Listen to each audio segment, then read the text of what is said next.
All right. This is your host with the most of the time here in Sunnyside, Dubai. This is MC for Web3 TV. We are here at the World Blockchain Summit, and I am so proud to meet a fellow Texan. My fellow Texan. Yeah, man. Good to see you, Good to brother. see you, Marcus. Man. So, how do you like Sunnyside, Dubai? It's amazing. It's actually my first time in Dubai. So Okay. I live in Vietnam now, although I'm from Texas, like I mentioned. So flying out here, we got in right during the flood stuff that happened, which was a nightmare, as you know. Yeah. But hey, we made it. We're alive. No, that's cool, man. That's cool. Hey, but you know what? I am really curious about your story. So tell me, Angel, what do you do, and what brings you to the World Blockchain Summit?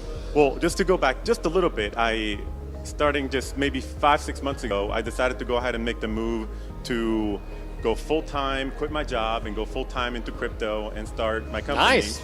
Yeah. Took a leap of faith, I guess. I did. And Lovely. Lovely. I could better afford to do that from Vietnam. Man. And my co-founder is actually Vietnamese, Triton from Vietnam. And so we moved to Vietnam in Da Nang, and we're starting a company called Open World, so OW.finance.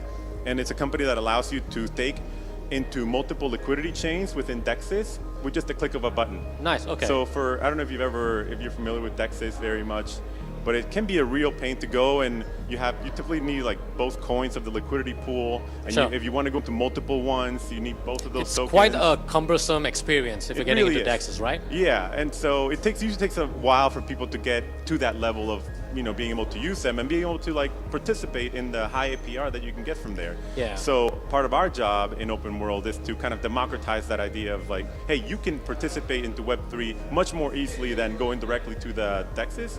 You can do it through us, just one button, and have this diversified, self-balancing portfolio of liquidity that you can now invest and participate in that high APR. Okay. So I mean, with your DEX, so you're able to connect with, say, the Ethereum, BNB, Phantom, Avalanche. Yeah. So I guess I'm just curious, like how many chains are you guys? I guess obviously you guys are multi-chain, but I guess the question is how many? That's an excellent question because we're actually launching end of May. So end of May, if you guys want an invite, OW.finance, join our Telegram group, and I can send you guys an invite. It's going to a limited number of people at the beginning. But basically, we're launching on Arbitrum. Arbitrum has a great DeFi ecosystem. Okay. And so there's over $2 billion worth of TVL within DeFi just in Arbitrum. Oh, that's great. Yeah, so it's a That's great great, yeah. ecosystem for launching DeFi products, but that is just the beginning. From there, we'll expand into multiple layer 2s and then across multiple layer 1s. All right. Okay. So cool. that's the roadmap a little bit. Oh no, cool. No. Thank you for giving us kind of like a glimpse of the future, what you guys are working on. So, I got to ask you. You're here in Sunnyside, Dubai. You're connecting with some of the leaders here at the World Blockchain Summit, and we just recently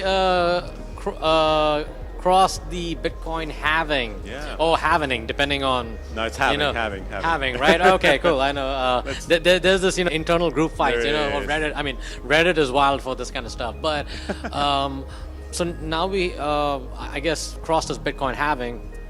I mean, what do you think is going to happen next? What's your future prediction?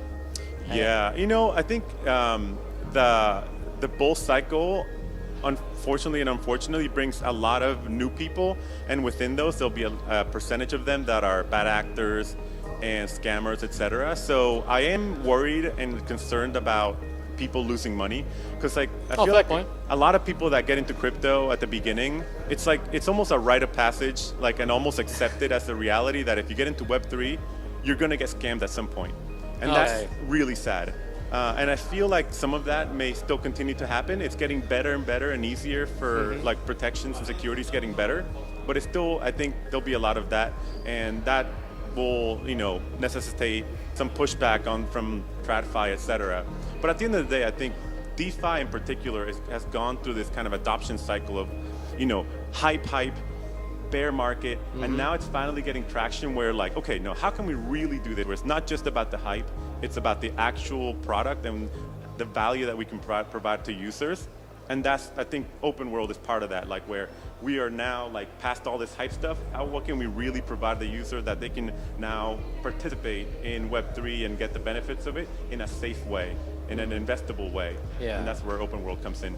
So that's, I think, so to answer your question, Sure. DeFi I think is going to be the non-hype real world product that's really going to take off and have traction this cycle in the next 6 months to a year. No, definitely. No, I love that. I'm kind of like rooting for DeFi because I love the openness, open source, you name it. Than the current narrative with meme coins and stuff. I Yes. mean, I'm sure. Look, I'm happy for folks making ridiculous amounts of money. Good on you guys. Yeah. But I really feel that the time for DeFi needs to come back. Like the rebels are coming back again. Yes.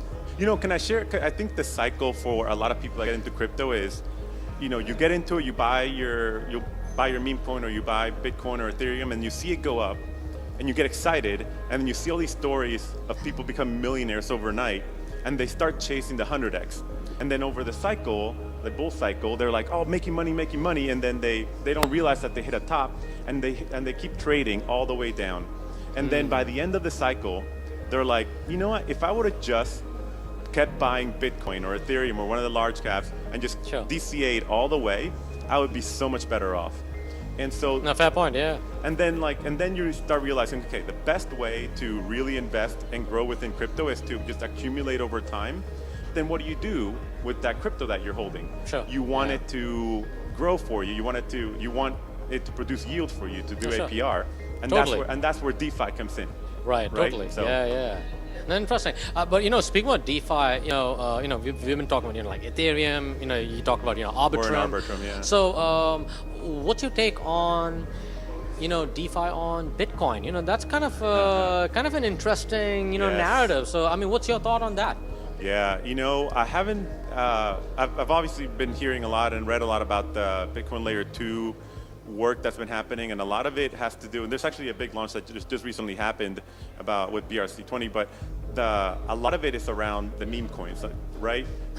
Yeah. So DeFi.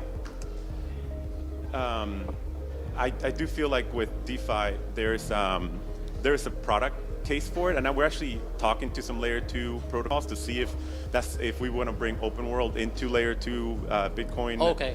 That'd be interesting. Yeah. Which would be interesting. However, I don't know. I don't think it's ready yet. I think like when people Okay, think of yeah. Bitcoin, it is a store of value as a Like a digital gold, the HODL narrative. yeah, okay, and like some yeah. level of currency, but then now with ordinals and kind of meme coin thing happening within Yeah. Bitcoin, like it's starting to grow, but like it's like very early innings, so it's not something that we necessarily want to push into too quickly. And I'd be wary of people Yeah. if they get into it, they're gambling. It's just what it No, is. fair point. I like personally for me, I'm just watching. I'm just watching what's Yeah. happening because I'm in agreement with you. I think it is kind of early. I know some of my other friends are kind of aping on this kind of stuff, Yeah. which is cool. I think I hope to see some more developments, but in terms of the totality, like you include Bitcoin, the whole DeFi thing. Personally for me, I'm optimistic. Yeah. So I don't know. Same. I don't know about you. So I mean, but I guess the question is, how optimistic are you? So.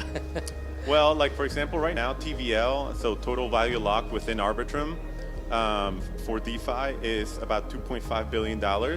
I think that's gonna 10x this cycle Yeah. to like $25 billion. And that's just within Arbitrum. And I'm not talking about like everything that's happening within Ethereum Sure, and yeah. like Athena and ETHFI and everything else happening with all the other layer 2s Yeah. and layer 1s, really. So it's just gonna grow exponentially because there is now acceptance within the more traditional and conservative finance world that, hey, we can have a Bitcoin ETF, we might have an Ethereum ETF, so maybe this True, true. crypto thing isn't going away. No, sure. No, man, I'm sure we can talk about this Yeah. on and on. But you know what? I got some. I just want to end this off. Just for the new folks out there, who are trying, getting into the Web3 space, and they're kind of curious about DeFi. What does DeFi mean? So, what would be your message to the folks to, hey, join the DeFi revolution? I'm just curious to hear Your thoughts? Yeah, no, I think DeFi, so decentralized finance, is not going to replace. I actually just recently wrote an article and have been thinking pretty deeply about this recently because I think what happens with people that are like that hear DeFi, that hear decentralized finance, they're like, yes, down with the banks. You know, it's all going away and we're just gonna go. Yeah, I'm one of those guys. No, I used to work in financial services, Oh, so did you? I know. Oh yeah. So you understand, yeah, and there's good reasons for possibly throwing it away, but it's not going away. The reality Fair is. point. Yeah, true. Yeah. But DeFi is going to provide an alternative to traditional finance that allows people to escape some of the problems with traditional finance and allow for much faster, much more innovative ways of doing finance and doing business that just traditional finance can't support. So, I mean, if that is something that you think, if you think traditional finance, banks, investment banking, and like kind of what they do is antiquated, look into DeFi. So guys, there you have it, folks. You heard it right here from Angel. So hey, first of all, Angel, thank you for your service to our space, man. And definitely want to. I'm excited for more DeFi stuff. So we got to go. So y'all be good. Y'all be safe. We'll talk to you soon. Bye for now. Good to be here. Yeah.